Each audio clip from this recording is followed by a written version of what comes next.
Oke. Oke. Baik. Oke. Assalamualaikum warahmatullahi wabarakatuh. Waalaikumsalam warahmatullahi wabarakatuh.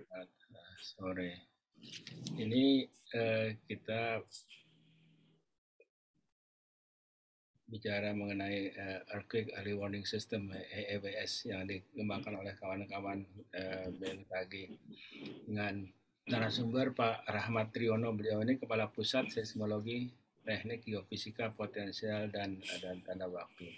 Dulu awalnya kita alokasikan jadwalkan tanggal 26 Februari ya, udah agak lama, hampir 2 bulan yang lalu.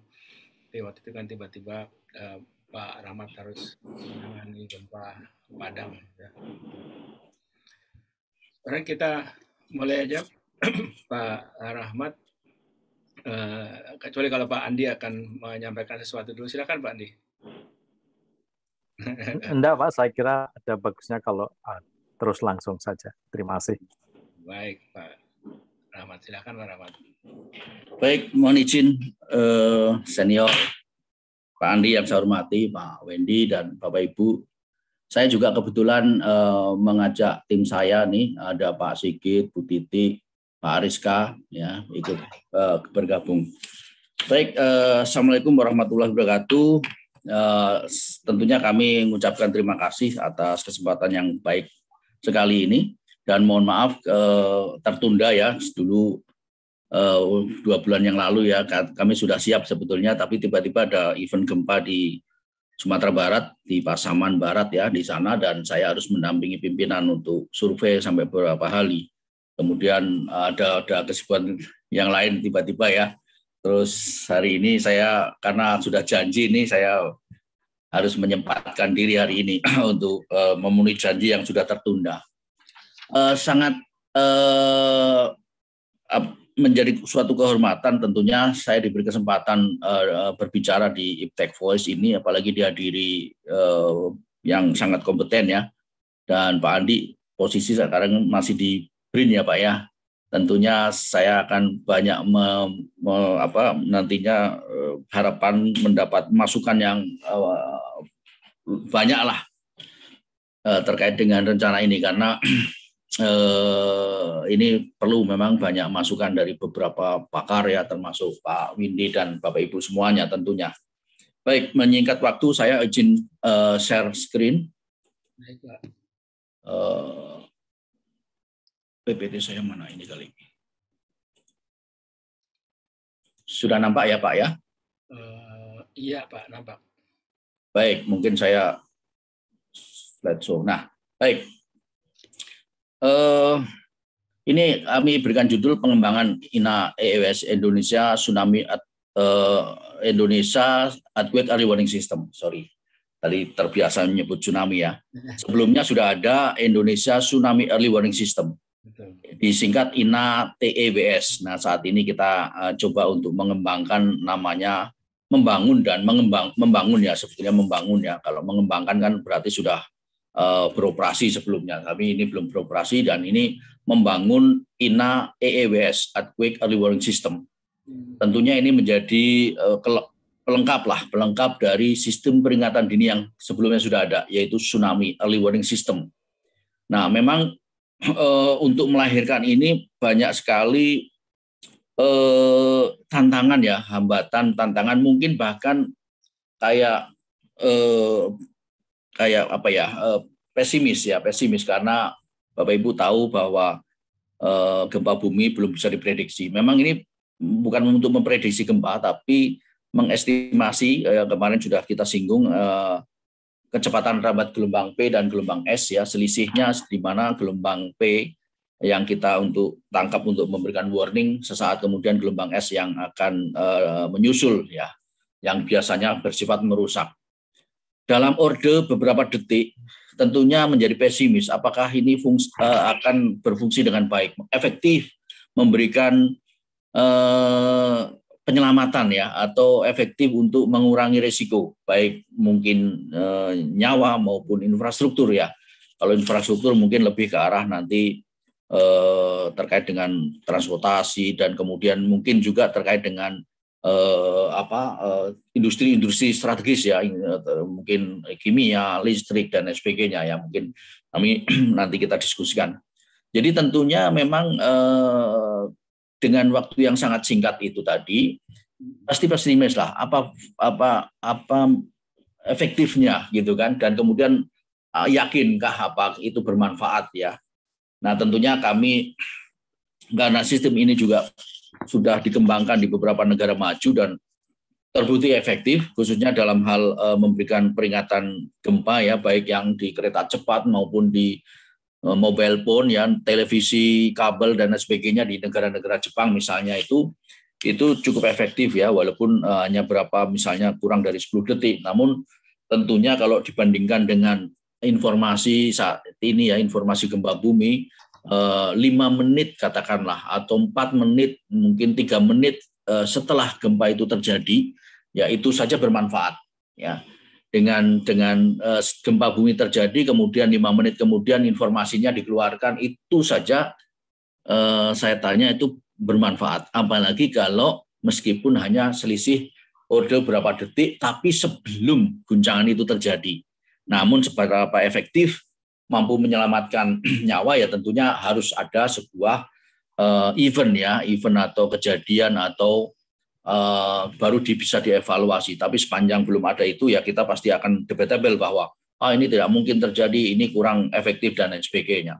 Nah tentunya ini menjadi dinamika yang memang harus kita jawab, kita pertimbangkan juga apakah di Indonesia perlu dikembangkan atau dibangun Indonesia Earthquake Early Warning System ya. Mengingat juga perkembangan infrastruktur dan sarana transportasi dan sebagainya itu berkembang dengan pesat, tentunya seiring waktu kebutuhan ini menjadi suatu keharusan.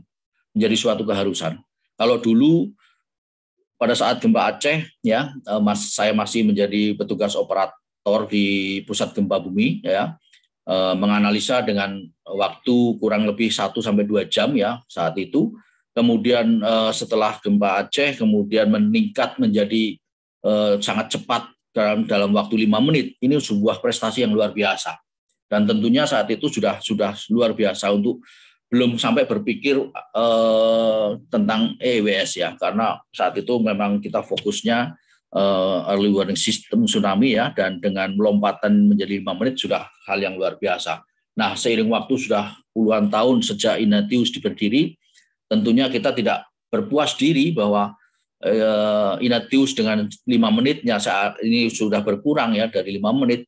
Apakah kita harus berhenti di situ? Tentunya tidak ya, karena memang secara teknologi EWS ini bisa menjadi jawaban ya, artinya bisa, bukan hal yang mustahil. Ini nanti akan saya coba yang saya sampaikan.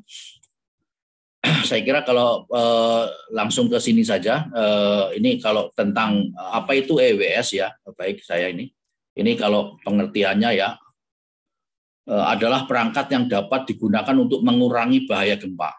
Earthquake Early Warning System mampu memperkirakan waktu kejadian. Memang fungsinya itu mampu memperkirakan waktu kejadian. Ya kejadian mungkin sebelum guncangan itu terjadi. Sebenarnya bukan gempa itu terjadi, tapi guncangan karena gelombang esnya tadi. Memperkirakan kurang lebih berapa detik itu akan datang. Terus lokasi ya dan besaran gempa buminya juga bisa dengan peralatan ini bisa. Kemudian mengeluarkan peringatan sebelum guncangan tanah yang kuat mengenai area target. Ya. Ini yang kita harapkan nantinya, dan sistem ini sudah banyak dikembangkan di negara-negara maju. Prinsipnya seperti ini, ada selisih waktu di mana kalau gempa bumi terjadi, pasti ini menjadi satu paket, adanya gelombang P dan gelombang S, ya menjadi satu paket. Kurang lebih selisihnya itu sekitar 1-20 detik. Ini sebenarnya tergantung dari sumber gempanya.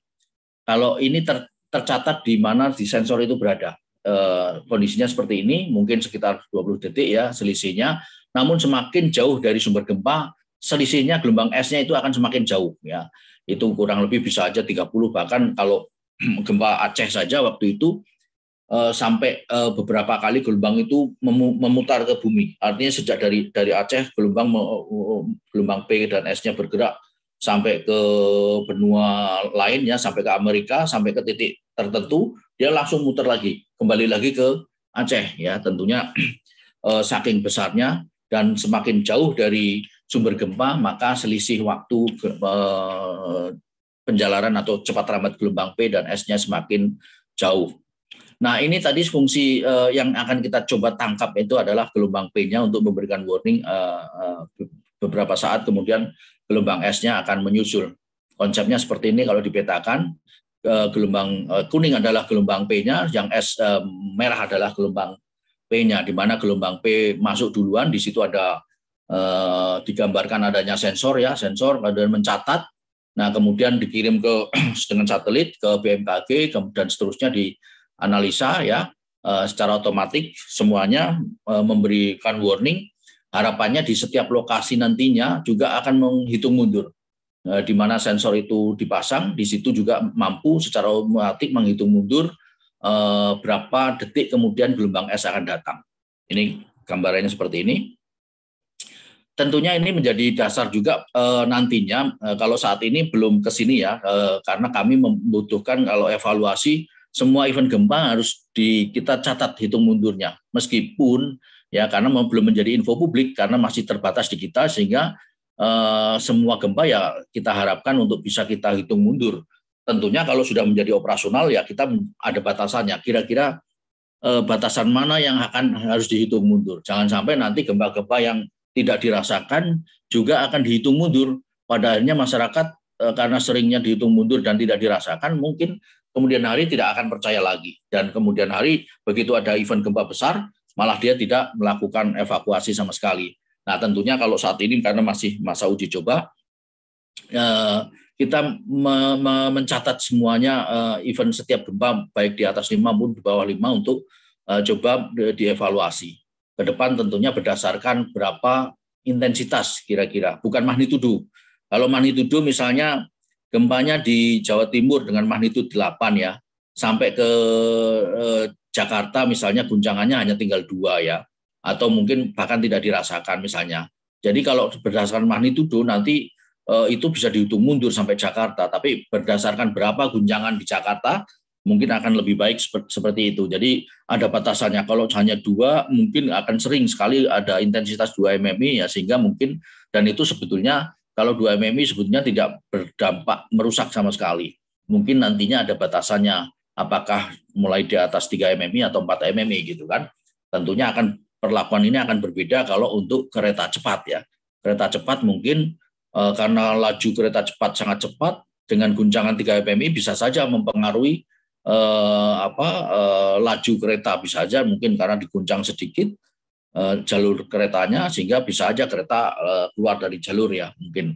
Namun tentunya itu tetap harus para pakar tentunya dari mengajak nih Pak Andi untuk bareng-bareng nantinya kalau ini sudah, bahkan saya berharap nanti semuanya juga terlibat sebelum ini terbangun gitu. Tidak hanya tadi sudah dibangun baru kita evaluasi bersama. Jadi mendapatkan masukan sebelum ini, kira-kira konsepnya seperti apa, nanti SOP-nya seperti apa, dan sebagainya. Seperti halnya Inatius ya, dibangun oleh beberapa kementerian lembaga. Nah, berharap juga INA-EWS juga demikian. Semua kementerian lembaga yang terkait ya berharap untuk bisa membangun sistem peringatan dini gempa ini. Kemudian ini tentunya kami telah melakukan tahapan-tahapan ya. Jadi kita sebelumnya sudah ini saya geser dulu wajah ini bergeser. Di 2019-2021 kita melakukan uji coba, yaitu dengan ICL waktu itu yang dari Cina menghibahkan kurang lebih 200 sensor ya EWS, kemudian kita sendiri juga melakukan pemasangan ya dengan intensity meter IBR ya kan. Di situ di 2019 sampai 2021. Kemudian tentunya setelah melakukan uji coba nanti saya paparkan hasil uji cobanya. Ada tahapan-tahapan jangka pendek, jangka menengah, dan jangka panjang. Kalau jangka pendeknya di 2 tahun pertama ini adalah melakukan pemasangan ya, pemasangan instalasi sensor-sensor yang baik di Jawa maupun di luar Jawa. Kemudian tentunya jangka menengah adalah integrasi. Seperti kita ketahui bahwa sistem utama dari sistem EWS ini adalah sensornya adalah intensity meter dan accelerogram, sehingga kita sebelumnya sudah memiliki ratusan sensor itu, sehingga nantinya harus bisa diintegrasikan menjadi sistem EWS. Ini targetnya ya di 2 tahun berikutnya ya, 2005 sampai 2007, dan tentunya jangka panjangnya adalah memenuhi kebutuhan EWS di seluruh Indonesia. Nggak bisa bergerak. Oke, lanjut. Ini sama ya, nanti ini sudah. Nah, ini konsep end-to-end-nya ya, seperti Ignatius hampir sama ya. Kalau Ignatius ada seismograf, kemudian dari BPPT ada buoy, kemudian dari BIG ada test gate. Kalau ini hanya akselero dan intensity meter ya. Kemudian di sini sebentar ada sistem pengolahan ya. Kemudian menghasilkan produk itu adalah informasi gempa bumi, walaupun tentunya pasti tidak seakurat yang seismograf ya. Karena ini dedikasinya bukan untuk menghitung magnitudo maupun epicenter. Tapi paling tidak epicenternya jangan terlalu error lah. Karena epicenter itu identik dengan nantinya untuk menghitung kecepatan rambat gelombang P dan S-nya tadi. Kalau epicenternya salah, berarti posisi hitung mundurnya mungkin akan salah. Walaupun mungkin selisih 1-2 detik, mungkin bisa jadi lebih. Kalau epicenternya beda jauh, bisa aja malah selisihnya sampai 5 detik. Namun kalau magnitudo itu nggak mempengaruhi ya. Yang penting epicenternya targetnya harus akurat. Ini dan kemudian tentunya ada produk-produknya nanti seperti ini. Sebentar saya tunjukkan di pakai pointer supaya bisa kelihatan. Nah, ini sensornya gambarannya seperti ini. Nantinya bisa di site itu juga mampu mencatat intensitasnya sekaligus menghitung mundur. Ya, nanti ada rekaman yang sudah kita punya ya, beberapa event yang pernah terjadi di Banten. Kemudian di webnya seperti ini tampilannya, dan kemudian di mobile phone nanti berharap juga demikian, di TV kabel dan tentunya di gedung-gedung, termasuk nanti dengan layanan khusus ya. Nanti kalau dengan kereta cepat mesti ada software khusus atau mungkin pengolahan data yang berbeda dengan yang saya sampaikan sebelumnya di diseminasi di sini itu. Dan kemudian nanti tentunya dikirim alurnya sama, ada struktur dan kultur ya hampir sama dengan Ignatius. Ini kami sudah tentunya belajar dari beberapa negara ya. Kami dengan World Bank mengadakan webinar dengan beberapa pakar dari Taiwan, dari Meksiko, dan dari Jepang narasumbernya waktu itu. Dan pada prinsipnya mereka memaparkan keberhasilan EWS di negaranya masing-masing. Nah, ini beberapa contoh dari ICL ya, dari Cina. Sensornya seperti ini. Merah adalah di mana sensor itu terpasang. Gambarannya di biru ini yang dipegang Ibu KBMG ini, disaksikan Pak Doni Monardo waktu itu, dipasang di kondisinya seperti ini ya, dinempel di tembok. Kemudian ini ada moda diseminasinya itu ada menggunakan GSM ya. Nah, merah ini lokasi di mana sensor yang warna biru ini EWS itu terpasang, dan hijau ini adalah receivernya.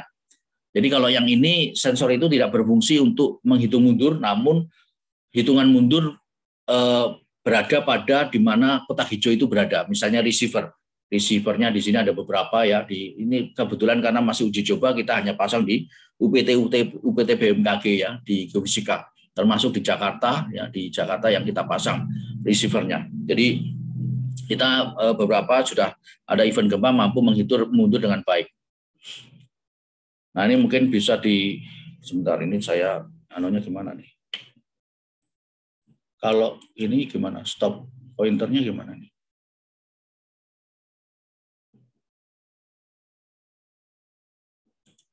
Di escape ya. Oke. Nah, ini terdengar ya? Ini di Lampung, ini contohnya hitungan mundurnya.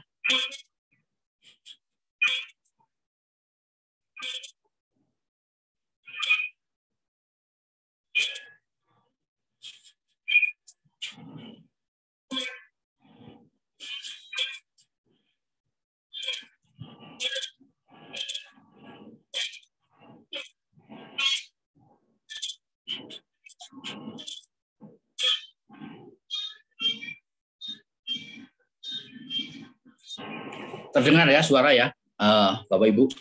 Nah, kalau ini tadi yang dicoba dari Cina ya, ini tadi hanya di receiver, di mana receiver itu terpasang. Ini kebetulan Stasiun Geofisika Lampung ya, mencatat kalau nggak salah bergerak ke Lampung kurang lebih berapa hitungan detik. Nah, kemudian ini di Bandung ya, satu lagi ya, dengan event yang sama. Ini kalau nggak salah di sini ada agak lebih kelihatan, di sini ada intensitinya berapa, hitungan mundurnya. Nah, ini tercatat hitungan mundurnya 30 dari 30 detik. Ya, 30 bergerak dari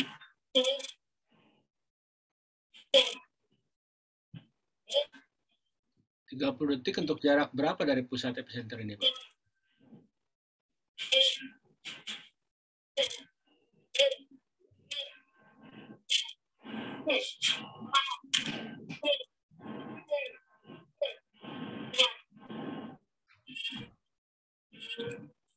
Ya, hasil epicenter memang kurang bagus, namanya evaluasi. Ini epicenternya di sini, sebentar saya tunjukkan.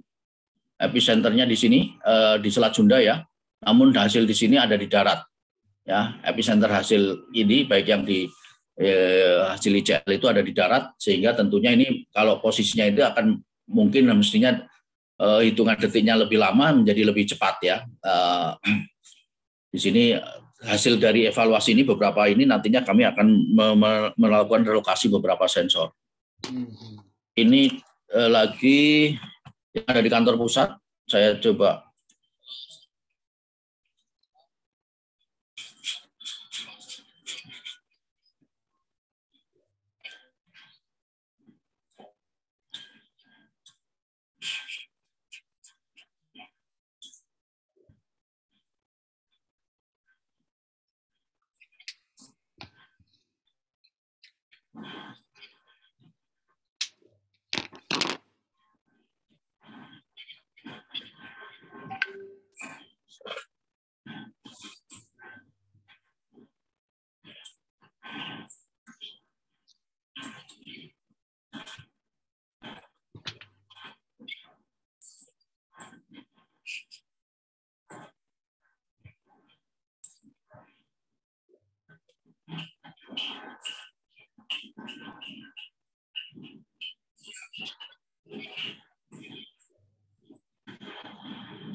Ini gempa yang sama ya? Sebentar, saya. Ya Pak, gempa yang sama Pak. Oke. Gempa yang sama. Itu jadi kita kebetulan bisa playback ya. Ini yang ada di Jakarta bisa diputar kembali di playback. Kalau kebetulan agak lengkap yang di Jakarta bisa di playback. Nah kemudian ini yang IBR ya, yang sensor kita bukan dari hibah ya, kita sudah pasang di seperti ini di Jawa Barat dan sekitarnya ya, kondisinya seperti itu. Nah gambarannya seperti ini yang sudah kita pasang, dan ini juga dalam rangka masih uji coba ya. Sebelumnya ini terpasang sebelum pada saat 2019 belum digunakan untuk EWS ya, baru kemarin 2020 2021 kita fungsikan sebagai EWS, tentunya dengan harus di apa ya, diutak-utik lah ini. Nah kemudian ini ada event gempa yang 6.6. Saya Bapak Ibu pasti merasakan ya, epicenternya di laut ya. Kalau ini 6.6 ada event gempa di laut dan cukup dirasakan sampai Jakarta. Bentar kok nggak bergerak. Oke, ini evaluasinya. Nanti mungkin ini nanti Pak Ariska atau Pak Cikit bisa menjelaskan detailnya di sini. Nah ini juga bisa kita ini ya. Ini yang di web base-nya di BMKG. Kalau tadi epicnya kan di laut ya, kurang lebih di sekitar sini. Nah, nanti kita ternyata ini di darat kalau nggak salah. Nah, ini kedip-kedip sudah sensor sudah mencatat ini beberapa sudah kedip-kedip itu. Nah, epicenternya ternyata di darat. Ini menuju ke receiver di Jakarta. 17 detik, 16 detik, 15 dan seterusnya menuju Jakarta karena receivernya ada di Jakarta ini. Menghitung mundurnya ke Jakarta. 6, 5, 4 dengan intensitas 4 mmi di sini ya. Nah, namun ini tadi epicenternya ternyata di darat dan tentunya kami harus melakukan evaluasi. Ini mungkin tadi sudah. Ini gempa lain, gempa susulannya ya, gempa susulannya. Ini kita juga ini dengan magnitudo berapa ini?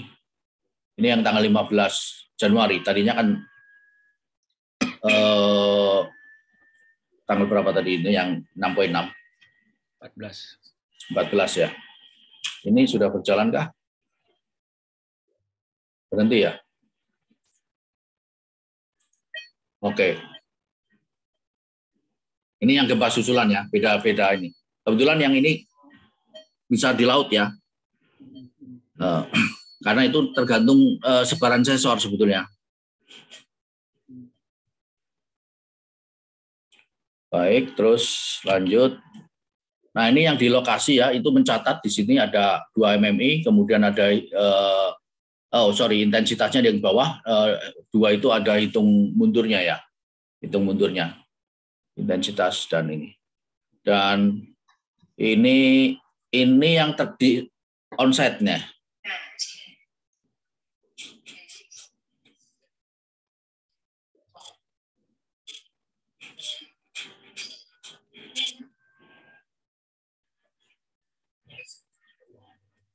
Ya,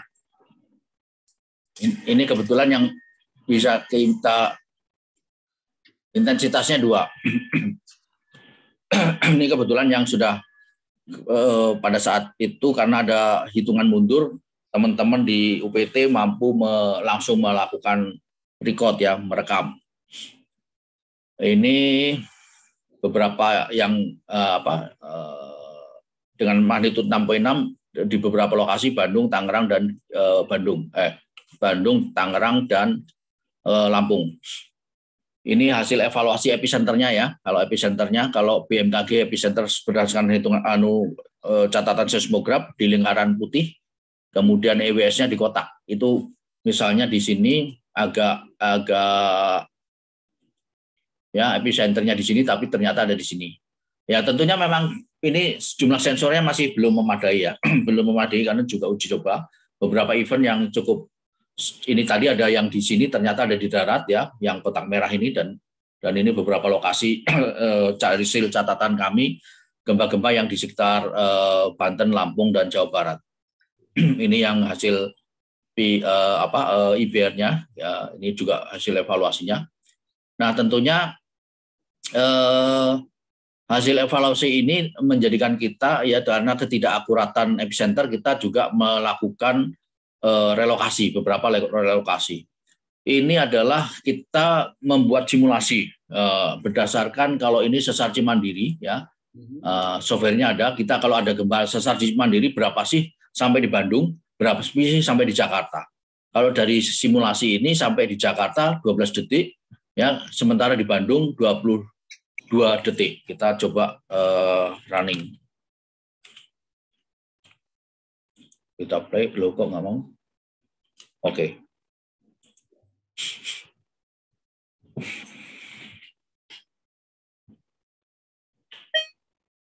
Nah ini sesar Cimandiri ini.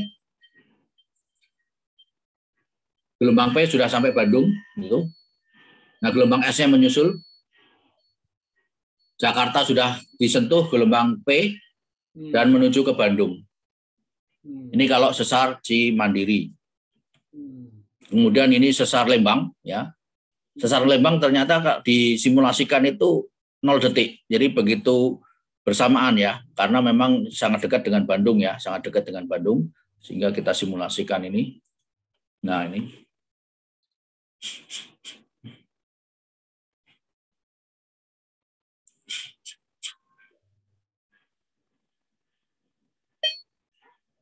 Jadi Bandung sudah langsung diguncang karena sangat dekatnya. Jakarta hanya sekitar 10 detik.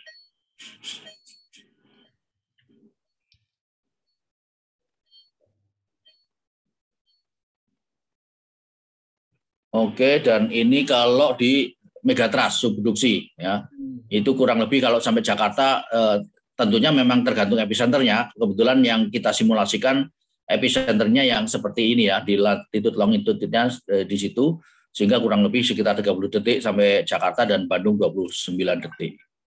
Ini kalau sumber gempa yang di megatrust. Sebentar, pernah ada yang bertanya ke saya, efektifkah tadi apabila di sesar Lembang terjadi dan untuk wilayah Bandung? Ya, tentunya kalau untuk wilayah Bandung tidak efektif ya, karena begitu mencatat ternyata juga sudah guncangan bersamaan di situ. Namun tentunya efektif untuk wilayah lain ya. Tadi tidak efektif untuk Bandung, tapi efektif untuk di wilayah Jakarta dan sekitarnya misalnya.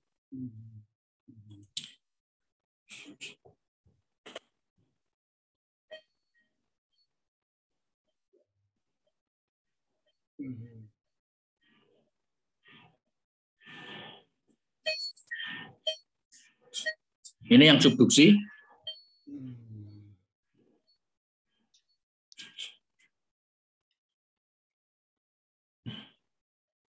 Kebetulan epicenternya kita taruh di situ ya. Sebetulnya tergantung epicenter. Kalau ini sebetulnya kita menaruh di mana ya, epicenternya di mana, sehingga paling tidak ada selisih waktu yang signifikan kalau sumber gempanya dari subduksi ya, sekitar 30 detik bisa lebih. Ini adalah yang dari hasil evaluasi kami ya, rencana relokasi, karena tadi ada epicenter yang tidak pas, sehingga yang merah-merah itu akan kita geser karena untuk mendekati tidak efektif kalau di utara ya, karena sumber gempanya ada di selatan, sehingga yang merah itu, dan kebetulan ada beberapa yang sangat berdekatan, kita relokasi ya. Mana kok nggak bergerak? Oke, nah bergeser di lokasi yang biru ini. Kemudian ini jangka pendeknya. Tentunya kita akan yang mengembangkan ya EWS itu, pengembangan sistem ini memiliki beberapa kebutuhan, misalnya antara lain nantinya mampu mengintegrasi intensity meter dan oscillograph yang sudah ada, kemudian adanya sistem processingnya, kemudian diseminasinya ya untuk broadcasting, kemudian diseminasi untuk pemantauan di webnya dan dashboard sampai ke tentunya sampai ke sarana transportasi. Potensi tantangan tentunya ini lingkup operasional ya. Kita termasuk hari ini saya ini ada diskusi terbuka mengenai informasi apa saja yang perlu atau dimasukkan dalam peringatan EWS. Nah ini salah satunya, saya banyak mengajak diskusi para pakar ya terkait dengan kira-kira apa saja yang perlu di ini, walaupun kami juga sudah studi banding paling tidak membaca buku dan membaca yang di EWS yang sudah beroperasi di beberapa negara ya. Peringatan EWS harus ditransmisikan ke semua area ya, ini bidang politik, pemerintahan, sosial, dan tentunya ini semuanya ini tentunya menjadi tantangan dalam penerapan nantinya. Kami juga berharap nantinya ini hanya desain saja, kira-kira gambarannya nanti seperti ini. Kalau di mobile phone nanti ya ada kuning itu adalah hitungan mundurnya, ada origin time, magnitudonya, jaraknya, dan MMI. Ini tentunya harapan kami nanti sampai ke arah sana. Jadi kalau di aplikasi mendownload aplikasi EWS BMKG ya semuanya akan ada hitung mundurnya. Ini ini lokasi-lokasi yang direncanakan ya, kurang lebih seperti ini, karena kita adanya kereta cepat nantinya coba kita akan rapatkan dulu wilayah Jawa dan sekitarnya, Jawa Barat, Jawa Tengah, khususnya Banten, Jawa Barat ya nantinya di tahapan pertama. Kemudian nanti kalau ada kereta Jakarta-Surabaya tentunya juga itu menjadi pertimbangan kita. Jangka menengahnya adalah mengintegrasikan. Ini kita punya seismograf, akselero dan intensity, nanti jumlahnya sekian, ini nantinya terintegrasi. Dengan kerapatan ini akan menjadikan hasil yang lebih baik lagi tentunya. Kemudian ini intensity-nya yang akan kita integrasikan dalam sistem yang akan dibangun ini, dan seterusnya di jangka panjang tentunya merapatkan lagi lebih jaringan. Nah, ini kebutuhan ideal ya, kurang lebih seperti ini. Saya coba sedikit mengulas yang ancaman terhadap kereta cepat ya, karena ini pernah saya sampaikan di KNKT dan Dirjen Kereta Api bahwa di Jawa Barat itu ada beberapa sumber ancaman ya, baik di Megatrust, di situ ada West Central Java, kemudian Megatrust Selat Sunda, ini yang mempengaruhi kegempaan yang sangat dekat ya dengan wilayah Jakarta dan sekitarnya. Walaupun ada Megatrust Enggano juga pasti berdampak, dirasakan cukup kuat ya. Dari sini tadi beberapa kita sudah modelkan. Kemudian ada juga yang ancaman sesar di darat ya. Ada Cimandiri, ada Lembang, ada dan lain sebagainya. Itu. Nah, tentunya ini harus menjadi perhatian kita semua kalau mau membangun kereta cepat ya. Kita juga memodelkan dengan skenario terburuk. Jadi di sini adalah skenario terburuk akibat subduksi ya, dengan magnitudo 8,7 ya, bintang di sini, epicenternya di sekitar situ. Ini menunjukkan guncangannya Sukabumi berapa, 6 sampai 7 mmi dan seterusnya. Ya, ini sudah kita detailkan dampaknya kalau itu terjadi, berapa guncangan di beberapa kabupaten, dan tentunya dengan intensitas 6 sampai 7 ya, itu pasti akan mempengaruhi guncangan ya di kereta, jalur kereta. Kemudian tidak bergerak lagi. Ini sesar Cimandiri dengan magnitudo 6,7 ya. Intensitasnya 6 sampai 7 mmi. Ini sesar Cimandiri. Kemudian ini dampak dari sesar Cimandiri, detailnya seperti ini. Kemudian sesar Lembang ya, dampaknya kalau skenario terburuknya magnitudo 6,8 itu intensitas maksimumnya 6 sampai 7 mmi ya. Kemudian ini detailnya. Ini sensor-sensor yang sudah ada, BMKG ya, akselero intensity. Kemudian kita gambarkan merah adalah jalur kereta cepatnya ya. Seperti itu. Ini kalau sensor di Jakarta. Ini pengalaman, ini adalah gempa yang epicenter 6,6 tadi, 6,6. Di sini bintang di sini, kemudian akselero yang mencatat paling tinggi yang Kecamatan Sumur itu 215 gal ya. Intensitasnya kurang lebih 6 atau 7 mmi tadi. Nah, sementara yang di Jakarta ini 2,5 gal. Ini kemarin menjadi pertanyaan kenapa gempa ini di MRT tidak menghentikan kereta ya, karena memang sebetulnya ya tidak mungkin otomatis karena sistem ini juga belum di ini. Makanya hasil penjelasan saya di KNKT kemarin dan Kementerian Dirjen Kereta Api mewajibkan nantinya kereta cepat ada sistem EWS-nya. Itu sudah akan dikeluarkan juga peraturan menteri terkait dengan beroperasinya kereta cepat nantinya. Ini contoh yang di Jepang ya, waktu itu ada epicenter sangat dekat, kurang lebih jaraknya 9 km, 9,8 km dari jalur kereta itu sendiri. Sehingga pada saat guncangan itu terjadi bersamaan sebetulnya ya, sangat hitungan, mungkin sangat hanya selisih 1-2 detik saja. Namun kereta itu mampu berhenti dengan baik ya. Mungkin karena saking cepatnya, artinya terpleset lah mungkin. Namun di sini tidak ada korban jiwa sama sekali ya, karena pada saat guncangan terjadi keretanya sudah berhenti namun tidak sempurna berhentinya karena sangat mendadak sekali. Ini jarak yang paling dekat yang terjadi ya, seperti ini. Bayangkan kalau relnya saja sampai bengkok sebegitu akibat gempa, kemudian kereta cepat melaju di atasnya pasti bisa keluar jalur ya. Ya, saya kira ini rekomendasi untuk kereta cepat wajib menggunakan EWS. Saya kira itu yang bisa kami sampaikan, Pak Windy, Pak Andi, dan Bapak Ibu sekalian. Terima kasih. Kita mungkin lanjut diskusi, dan saya sangat berharap sekali mendapatkan saran masukan dari para pakar di sini. Dan izinkan juga nanti kalau ada hal yang tidak bisa saya jawab, ada tim saya yang sudah bergabung di sini. Demikian, Pak Windy, saya kembalikan ke Bapak. Terima kasih. Assalamualaikum warahmatullahi wabarakatuh. Terima kasih. Waalaikumsalam warahmatullahi wabarakatuh. Bisa kita buka tanya jawab ya Pak, silakan. Jadi kalau boleh saya duluan ya, moderatornya bingung, banyak yang ingin ditanyakan dulu, menarik sekali soalnya. Alat ini tentunya sangat penting, sangat canggih. Dulu kita dari orang awam selalu merindukan alat yang seperti ini kan ya. Tapi ternyata kan tidak mudah nih, sangat complicated. Kalau mudah dari dulu pun udah kita kembangkan gitu kan gitu.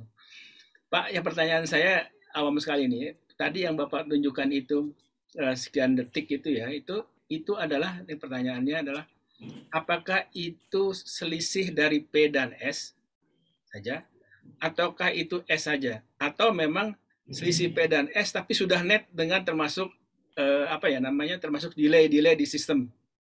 Jadi itu udah itulah nilai netnya yang kita golden time yang betul-betul memang kita miliki. Itu satu ya. Terus yang kedua, saya namanya awam kan nggak nanya soal intensity meter kan bisa di situ bisa menghitung MMI ya. Saya nggak gitu deh relasinya antara akselerograf ke intensity meter tuh gimana nih, saya nggak gitu paham karena kan kalau bayangan saya apa yang namanya itu kan responnya tergantung kepada respon dari si infrastruktur juga, infrastruktur yang ada di situ gitu. Kalau infrastrukturnya beda mungkin responnya juga beda. Apa begitu? Jadi saya bayangannya tadinya kalau MMA itu lebih banyak kualitatif yang coba kita ini kan ke dalam angka. Jadi ada unsur perception di situ. Sementara kalau akselerograf kan yang angka yang aktual yang tiba di infrastruktur tersebut di titik itu. Dari saya sih sebenarnya itu aja dulu lah dua. Nanti kalau saya nanya makin banyak makin ketahuan nggak ngertinya. Gitu. Silakan yang lain Pak Andi atau teman-teman yang lain ingin menambahkan silakan Pak. Atau sambil nunggu itu dulu boleh juga Pak Rahmat. Langsung jawab. Ya Pak. Baik, ya Pak, tadi ada beberapa ya, ada yang terkait apakah itu selisih hitung mundurnya adalah selisih P dan S, betul Pak? Itu selisih hitung mundur, itu hitung mundur, S-nya itu akan masuk ke lokasi receiver itu sendiri, Pak.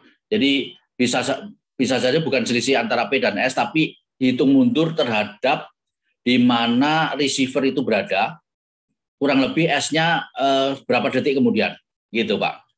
Jadi itu ada beberapa hasil simulasi maupun hasil event gempa yang sebenarnya, walaupun event gempa yang sebenarnya tadi saya jelaskan bahwa epicenternya masih kurang akurat ya, sehingga tentunya itu akan mempengaruhi dampak hitung mundur. Mestinya misalnya harusnya 10 detik bisa saja menjadi 8 atau bahkan menjadi 12 detik karena kesalahan epicenter gitu kan, karena hitung mundur kan terhadap epicenter itu sendiri. Kemudian terkait dengan intensity meter dan akselero ya, mungkin Pak Sigit atau Pak Ariska mungkin lebih pakarnya lagi. Saya persilakan Pak Sigit, Pak Ariska, Pak Dadang, silakan. Yang monitor. Halo. Paling tidak kalau intensity meter Pak, sebenarnya fungsinya hampir sama ya dengan akselero ya. Sama-sama kalau intensity kan lebih mencatat guncangan berapa intensitasnya. Kalau akselero nantinya kan berapa gal nilai percepatan tanahnya ya. Nah terkait dengan kenapa sensor ini ya, saya persilahkan Pak Ariska, Pak. Ya silakan. Mohon izin Pak Wendy, Pak Andi, Pak Rahmat dan Bapak Ibu yang lain. Mohon izin tidak menampilkan video karena lagi sinyalnya jelek Bapak Ibu. Mohon izin menambahkan jawaban dari penjelasan dari Pak Apus terkait dengan pertanyaan dari Pak Wendy. Yang pertama terkait waktu atau second tadi yang di countdown atau hitung mundur ini merupakan waktu total Pak yang tersedia antara receiver atau lokasi target dengan datangnya gelombang S. Jadi itu sudah merupakan waktu total dari gelombang P datang, kemudian pengerjaan atau analisis di server, dan kemudian waktu untuk memberitahu receivernya. Jadi sudah total tinggal segitu Pak. Jadi Ya, misalkan udah tadi net ya, jadi ya, udah net ya. sudah net, Pak. Itu Oke. net. Ya, ya. Itu yang pertama. Yang kedua terkait dengan pertanyaan kedua terkait intensity meter. Sebenarnya mungkin istilah intensity meter ini mungkin di Indonesia, Pak. Kalau di luar atau mungkin di kalangan saintis ataupun engineering lebih terkenal sebagai accelerometer MEMS, Pak. Oke. Jadi bedanya dengan accelerogram yang kami kenal atau kami istilahnya di umum disebut di BMKG accelerogram, ini adalah accelerogram yang ada di BMKG itu accelerometer FBA, force balance. Sedangkan yang intensity meter ini accelerometer MEMS. Sehingga fungsinya sama saja, Pak. Nantinya akan menghasilkan percepatan. Jadi data percepatan acceleromegrams. Dari accelerogram ini nantinya akan diolah dengan sedemikian rupa sehingga menghasilkan parameter-parameter gempa dan kemudian nantinya akan di-feedback-kan di dalam countdown dari EWS ini. Termasuk juga estimasi baik berupa estimasi PGA, estimasi intensitas yang mungkin terjadi, dan juga estimasi lain termasuk magnitude. Nah, memang ada sedikit perbedaan atau ya antara FBA dan MEMS ini, khususnya kalau untuk FBA ini secara umum karakteristiknya sangat mirip atau mirip rentang bandnya, frekuensi tangkapannya juga mirip dengan seismograf yang mengangkat velocity. Sedangkan MEMS ini saat ini dengan perkembangan teknologi memang sudah mulai mampu, Pak, untuk menyamai, tetapi tetap saja ada sedikit batasan, utamanya yang ditangkap atau hasil yang kualitas bagus itu biasanya tuh gempa-gempa dengan magnitude besar. Demikian, Pak, mungkin yang bisa tambahkan. Terima kasih, Pak Kapus. Saya nanya lagi, Pak. Itu korelasinya Bapak bisa mengkorelasikan menjadi MMI gimana caranya ya? Atau memang dikembangkan juga? Kan spesifik ya kalau MMI ya. Izin Pak, mohon izin Pak Rahmat menjawab. Ya, silakan aja. Pak Wendy. Terima kasih, Pak. Jadi seperti tadi kami utarakan, baik Pak Rahmat dan saya juga. Jadi dua peralatan ini, Pak, baik yang disebut sebagai accelerogram maupun intensity meter ini sama-sama merekam percepatan tanahnya, Pak. Okay. Percepatan dari gelombang gempanya. Dari percepatan gelombang gempa ini yang utama atau yang umumnya dihasilkan outputnya adalah PGA atau peak ground acceleration, percepatan tanah puncak. Nah, dari percepatan tanah maksimum atau percepatan tanah puncak ini nantinya secara empirical itu dihubungkan dengan intensitas. Ada namanya GMICE, ground motion to intensity conversion equation, Pak. Dan ini yang dipakai untuk mengkonversi nilai PGA atau percepatan tadi ke dalam intensitas. Sebenarnya untuk Indonesia sendiri saat ini belum ada persamaan empiris yang diderive atau dikembangkan khusus untuk wilayah Indonesia dari data Indonesia, belum ada. Karena ada beberapa kesulitan, antara lain adalah ketidakhomogenan bangunan atau infrastruktur di Indonesia, sehingga agak menyulitkan peneliti atau researcher untuk membuat persamaan, Pak. Ini berbeda dengan di luar negeri ya, di Amerika, di Eropa, di negara-negara maju umumnya homogen atau terstandar, Pak. Nah, ini saat ini kita menggunakan rumusan-rumusan yang dari luar negeri yang sudah diakui ini antara lain memakai rumusan GMCE dari World tahun 98 atau 2008, saya lupa tahunnya, Pak. Demikian, Pak. Terima kasih. Waduh, terima kasih banyak informasinya, Pak. Jadi saya terbuka. Terima kasih. Silakan Bapak-bapak yang lain, Pak Andi atau yang lain, silakan. Mohon izin, Pak. Silakan, Pak. Mohon izin, Pak. Silakan, Pak. Masa, Pak. Ya, mungkin saya kalau di tingkat awam jauh lebih awam lagi, Pak. Jadi kalau saya dari praktisi ya, dari BUMN. Jadi kalau apakah kan kita tadi lihat bahwa anunya dalam detik. Nah, terus kalau dalam detiknya yang bawah 60 detik tadi ya. Itu mitigasi apa yang bisa dilakukan oleh para republik, oleh masyarakat sebelum gempa itu datang ke kita. Kalau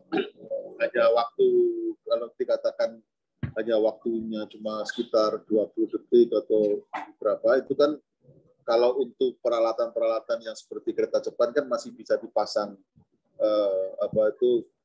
alat peringatan. Tapi kalau orang harus evakuasi dari gedung bertingkat, tentunya kan tidak bisa dalam detik. Mungkin perlu waktu 15 menit atau setengah jam. Saya kira itu pertanyaan. Terima kasih. Ya, silakan Pak, langsung aja. Baik, terima kasih Pak Gambiro Suprapto ya. Ya, memang gini Pak, hasil kajian di beberapa negara yang sudah menerapkan EWS ini ya, itu memang efektif untuk sarana prasarana, misalnya kayak kalau di Jepang ada nuklir kemudian mematikan secara cepat sebelum gelombang es masuk, kemudian kereta cepat juga demikian, itu sangat efektif ya. Bahwa untuk yang tadi untuk evakuasi ya tentunya kita belum karena namun begini Pak, kalau tidak ada warning sama sekali, meskipun hanya 10 detik misalnya, tiba-tiba guncangan itu datang, kita tidak ada persiapan pada saat kita mungkin meeting atau lagi makan atau lagi istirahat, tiba-tiba langsung guncangan itu terjadi. Berbeda dengan kalau ada 10 detik sebelumnya hitungan itu ada, ya pasti ada persiapan lah bahwa seberapa efektif ya, itu tentunya ya harus ada kajian mendalam lagi ya, tapi akan lebih baik diberitahu daripada tidak sama sekali, meskipun hanya selisih berapa detik ya. Karena bisa saja untuk upaya mitigasi, kalau pertanyaan Bapak untuk mitigasi, kalau memang itu pas tidak memungkinkan keluar gedung, paling tidak bisa berlindung dengan mengamankan kepala atau apa, mungkin dengan coba untuk menuju ke pilar yang kuat misalnya ya, misalnya kalau bangunan kan biasanya di pojok-pojok itu kemungkinan besar dia tidak akan roboh ya. Ya, banyaklah mungkin yang bisa dilakukan. Tentunya ini harus disosialisasikan ke masyarakat. Kalau ada hitungan mundur, ini masyarakat harus tahu bahwa kalau memungkinkan dia pada posisi pas dekat pintu terbuka, dia bisa langsung lari, bisa keluar, akan lebih baik. Tapi kalau posisi di dalam, ya paling tidak adalah untuk upaya-upaya. Namun tentunya itu seberapa efektif mesti harus ada sejenis survei atau evaluasi setelah event itu terjadi, Pak. Dan ini menjadi tantangan kita ya, terkait dengan upaya mitigasinya ini tadi. Tentunya langkah-langkah apa? Kalau memang saat ini ada peringatan dini tsunami, dia menjauh pantai dan sebagainya, SOP-nya sudah ada. Kalau ada peringatan dini gempa bumi, nah inilah kita akan susun bersama tentunya dengan beberapa negara yang mengadop beberapa negara yang sudah menerapkan ini. Mungkin itu Pak. Jadi kalau pertanyaan seberapa efektif ya masih sangat debatable ya, karena ada orang juga berpesimis Pak. Tadi di pembukaan saya pun begitu. Sistem ini kenapa tidak dibangun? Karena dianggap mungkin tidak efektif atau tidak tadi hanya selisih waktu hitungan detik. Upaya mitigasi apa yang bisa dilakukan?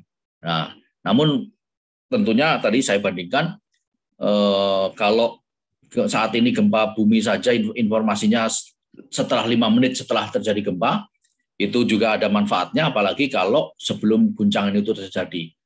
Apalagi kalau misalnya ada gempa tadi sekali lagi ada guncangan kemudian tidak ada informasi sama sekali dan ini diinformasikan hanya hitungan detik. Saya kira itu Pak. Tentunya ini akan menjadi catatan kita ya tentunya karena ada beberapa daerah kalau sumber gempanya di laut itu hitungan mundurnya akan lebih baik. Nanti tadi sudah simulasikan dan ada event yang real. Nah, kemudian kalau sumber gempanya di darat, misalnya kayak di Cimandiri, Lembang atau di sesar Sumatera, itu juga sangat singkat ya, sangat singkat waktu hitung mundurnya. Saya kira itu Pak Gambiro. Ya, oke, makasih. Pak Andi, silakan. Terima kasih Pak. Ini menarik sekali dan saya ingin terus terang mengucapkan selamat untuk kawan-kawan di Pusat ini di bawah Pak Rahmat dan juga kawan-kawan, karena ini menjadi mimpi lah Pak, begitu ya. Kalau kita bisa memberitahu tadi di Jepang saya merasakan Pak bahwa kendati sebuah gempa itu kecil atau besar, itu setiap kali kita diberitahu bahwa guncangan akan datang sekian menit lagi, sekian detik lagi, dan itu terus-menerus sampai kemudian guncangan itu terasa. Dan saya kira apa yang disampaikan Pak Rahmat ini menggambarkan bagaimana kawan-kawan sekarang berusaha mereplikasi lah apa yang sebetulnya dilakukan di Jepang itu. Dan kalau ini bisa, istilahnya kalau tadi saya kira perjalanan gelombang yang digambarkan dengan lingkaran merah dan lingkaran kuning, ini menggambarkan bahwa sebetulnya simulasi itu bisa. Nah, sekarang kan persoalannya adalah akurasi, ya, ketepatan. Dan ini yang tentu menjadi tantangan karena persoalannya adalah, ya kalau di Jepang kita bandingkan sensor kita 1/100 atau 1/1000 jumlahnya ya masih menjadi tantangan panjang lah. Tapi tadi kan saya lihat juga roadmap-nya juga sudah kelihatan. Tentu tantangannya akan panjang dan ini sekarang ini mungkin belum terbayang bagaimana masyarakat diajak untuk berlatih merespon terhadap informasi-informasi tersebut. Dari segi saya sih sebetulnya ini menarik Pak, dan ini tentu satu potensi yang sangat besar sekali bagi Indonesia untuk bisa memitigasi gempa. Dan saya masih ingat ketika kemudian diminta oleh Pak JK untuk bisa istilahnya pada waktu itu istilah Pak JK adalah bisakah menyampaikan berita mengenai kegempaan yang belum terjadi atau kemudian sudah terjadi dalam waktu yang cepat. Dan ini kuncinya sekarang mulai terjadi, menurut saya bisa diwujudkan. Dan pada waktu itu kan Pak Rahmat dan saya kira di sini ada Pak Dadang juga, Pak itu sedang mengembangkan geomagnet ya. Tapi ini tentu berbeda dengan caranya ini. Dan nanti tantangannya akan banyak sekali mulai ketika sudah accurate pada daerah tertentu, Pak, nanti proses integrasinya juga akan sangat-sangat menarik dan ini menjadi bayangan istilahnya dream come true lah kalau ini terjadi. Dan tentu Pak Rahmat mempunyai PR yang besar, terutama untuk meyakinkan kita semua.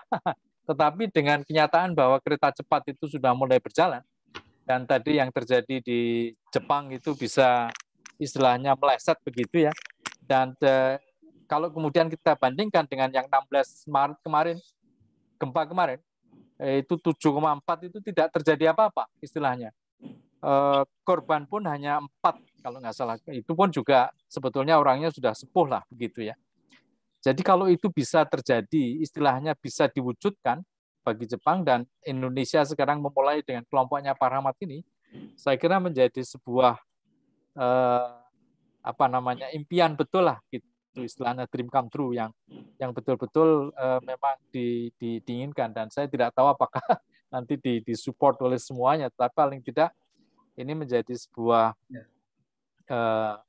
ya sekali lagi Pak Wendy, karena kebetulan saya menjadi mungkin sebagian dari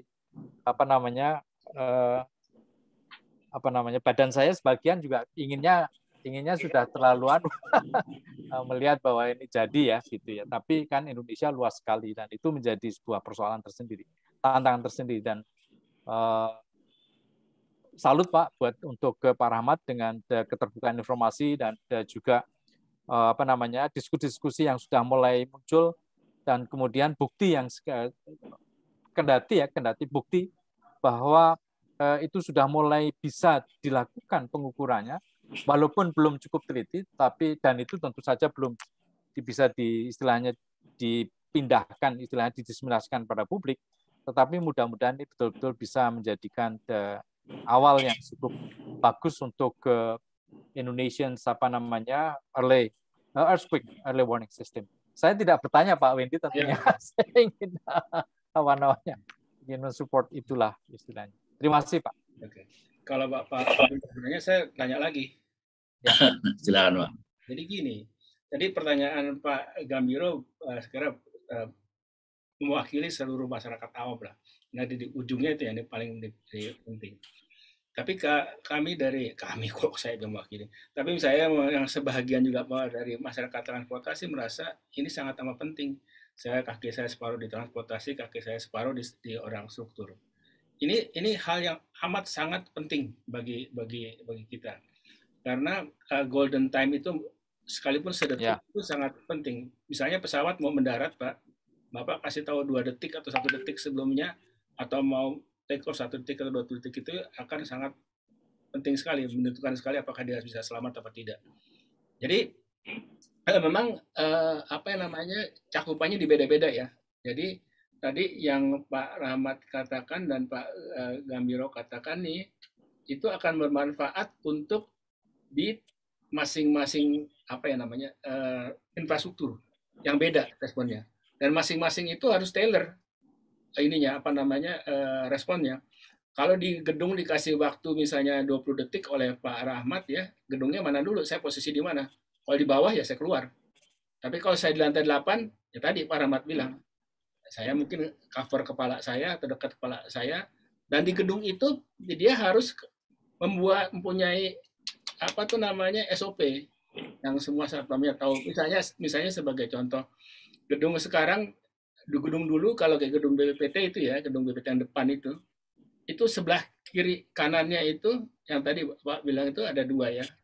Paling ujung paling kiri itu dinding yang paling kuat, kita bilang shear wall. Yang di tengah yang ada lift itu ada yang paling kuatnya, namanya kita bilang core. Di beberapa gedung saya lihat yang lagi dibangun ada itunya semua, pasti ada. Nah kita merapat ke dekat situ. Cuma memang kalau nggak disosialisasi, ini kejadian waktu kapan dulu sekali waktu kita di BPT itu ada gempa Pak Rahmat. Saya masih ada di BPT tahun 2000 berapa lah, 2000 lah kira-kira, 2003. Saya dengan teman-teman di lantai itu nggak mau keluar. Saya tidak mau keluar karena saya posisinya di lantai 14. Tapi itu semua orang pergi turun. Satpamnya itu sampai berantem kasarannya gitulah, memaksa kita untuk turun. Gitu. Itu karena nggak dikasih tahu. Kita harus turun. Padahal kita turun untuk apa turun? Tadi waktunya mungkin seberapa detik ya untuk apa? Bahkan apalagi Bapak yang pengalaman di Jepang itu kan ya, banyak itu kan, apalagi Pak Andi pas sekolah Jepang. Itu ada gempa itu ya nggak ada orang turun kan. Saya ingat pertama kali ke Jepang Pak tahun 81 gitu dengan atasan saya tuh tengah malam kira-kira jam 2 gempa itu, kita bertiga keluar, nggak ada orang di koridor. Saya ketuk kamar atasan saya, di sana, ngapain kamu, ada gempa Pak? Ya lalu kenapa gitu? Ya keluar kita. Wah dimarahin itu. Coba kalau melihat ke bawah ada orang nggak yang keluar? Ya nggak ada Pak. Ya udah balik ke kamar gitu. Balik ke kamar sambil kita takut-takut tuh. Jadi memang respon yang 10-20 detik nanti bisa dikapitalize manfaatnya kalau si pemilik infrastrukturnya itu membuat SOP-nya dengan betul gitu ya. Dengan betul, termasuk tadi yang tower kan waktu itu ada ya tower pesawat di mana itu yang di di salah satu tempat di Sulawesi waktu dulu di Palu ya Pak. Di Palu ya gitu ya. Ini ada pertanyaan dari Bapak siapa nih, Pak Martin. Pak Martin mau tanya langsung atau gimana Pak Martin? Pak Martin dan Pak Ian. Apa dapat memprediksi akan datangnya suatu gempa dengan memperhitungkan pergerakan lempeng-lempeng? Nah, gitu. Saya nggak tahu di chat ini pertanyaannya bagaimana. Oke, baik. Izin menjawab. Tentunya pertama, Pak Andi, terima kasih sekali. Walaupun tidak bertanya, tapi supportnya itu yang kami harapkan, Pak. Terima kasih.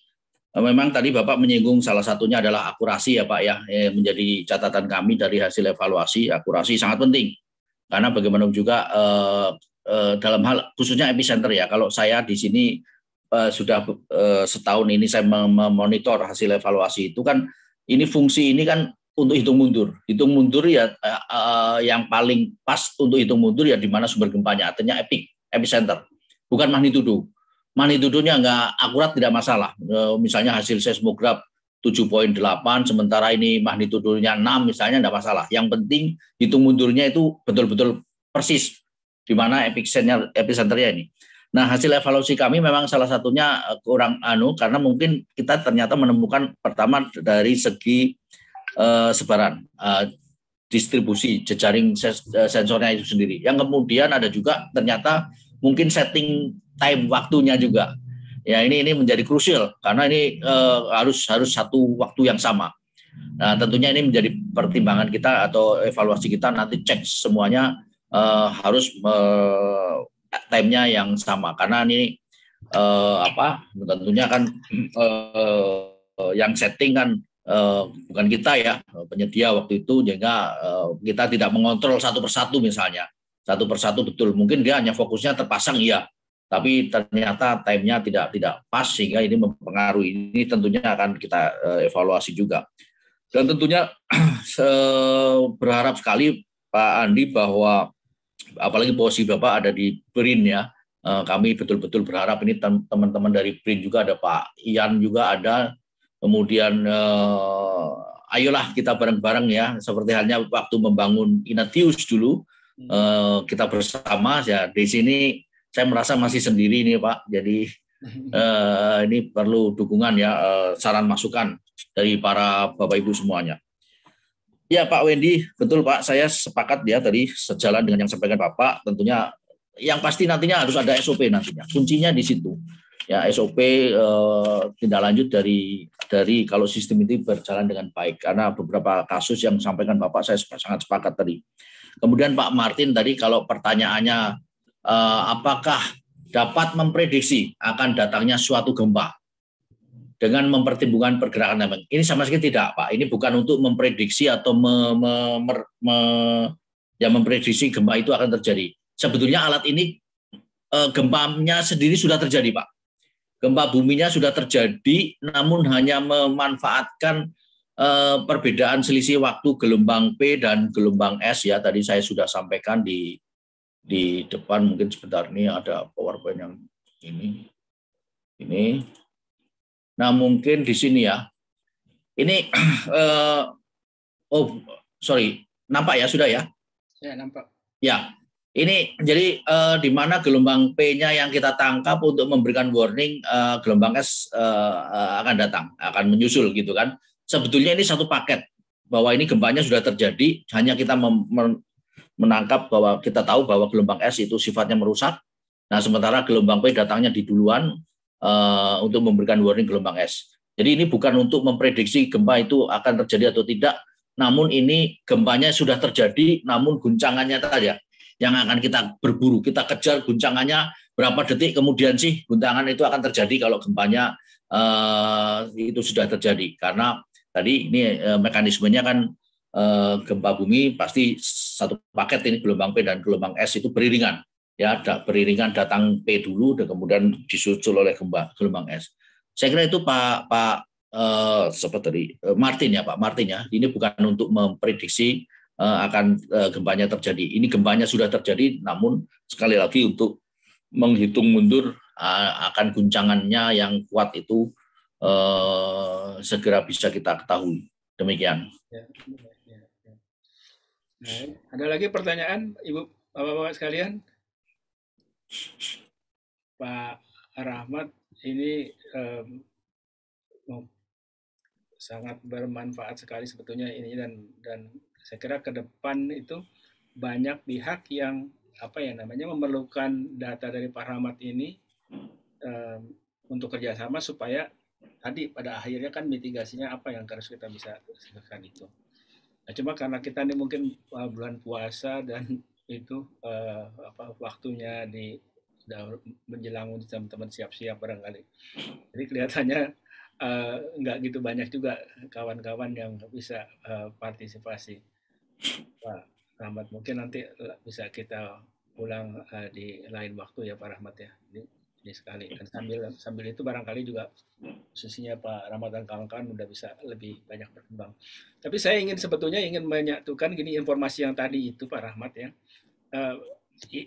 Dreaming saya sih adalah kita diskusi gini dengan teman-teman dari transportasi dan teman-teman dari infrastruktur. Ya mudah-mudahan nanti kita cari waktu lagi. Saya masih separuh kaki bantu teman-teman transport dan separuh kaki bantu teman-teman di infrastruktur. Karena apa namanya, manfaatnya sangat, menurut hemat saya sangat besar kalau kita nggak berhenti sampai hitungan ini aja gitu. Akhirnya itu. Jadi dan itu nggak bisa diselesaikan oleh teman-teman BMKG sendiri kalau nggak disupport oleh teman-teman dari transportasi dan dari infrastruktur gitu. Ini baru ini karena Pak Pariatmono baru datang. Pak Pariatmono ini nggak tahu deh. Pak Pariatmono suka. Pak Pariatmono ini Pak gerak di infrastruktur ya, dari teman-teman dari sipil. Ya. Barangkali itu aja dulu barangkali sementara. Iya. Pak Pariatmono mau menyampaikan, Pak Pariatmono. Pak Mono. Oke. Kalau gitu mungkin belum dulu Pak. Ya. Sekali lagi saya ucapkan terima kasih banyak Pak Rahmat, dan mohon maaf kalau penyelenggaraannya kurang mulus. Ya. Saya kira gini Pak, saya sepakat mungkin lain waktu kita juga akan diskusi ya dengan fokus khusus untuk transportasi ya.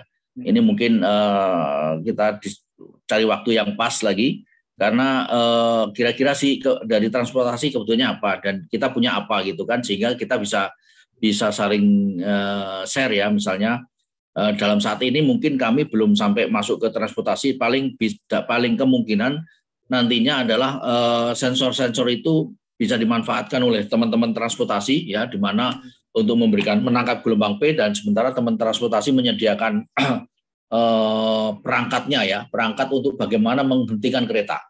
Jadi memanfaatkan sensor yang sudah kami pasang digunakan oleh teman-teman transportasi untuk gimana caranya kalau setelah gelombang P-nya itu ditangkap, terus otomatis masuk ke sistem di kereta, sehingga kereta itu berhenti sebelum gelombang S itu menyentuh jalur kereta itu sendiri. Saya kira itu sangat penting, karena kami mungkin tidak akan masuk sampai ke menghentikan kereta, tapi sensor kami bisa dimanfaatkan oleh teman-teman transportasi. Saya kira itu Pak.